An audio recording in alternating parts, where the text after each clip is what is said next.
महाराष्ट्राच्या मंत्रिमंडळामध्ये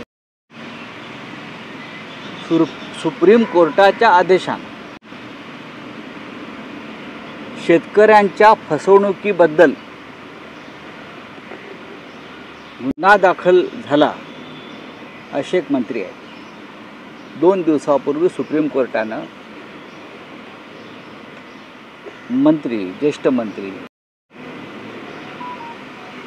राधाकृष्ण विखे पाटील यांच्या विरोधामध्ये बोगस कर्ज वाटप आणि कर्जमाफी या प्रकरणात फसवणुकीचा गुन्हा दाखल करण्याचा आदेश जो सुप्रीम कोर्टाने दिलेला आहे,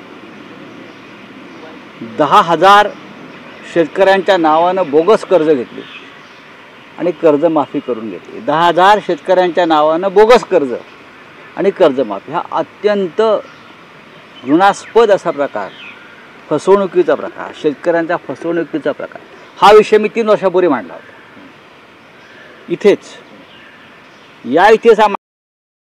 तेव्हा असं म्हणाले त्यांचं डोकं ठिकाणावर नाही। आता सुप्रीम कोर्टाचं डोकं ठिकाणावर नाही असं फडणवीस म्हणतील का?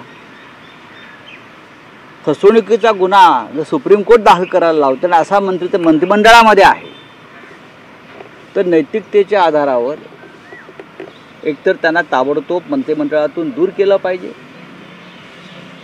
आणि त्यांच्यावर रितसर खटला चालला पाहिजे। हा नैतिकतेचा विषय, नाकाने कांदे सोलून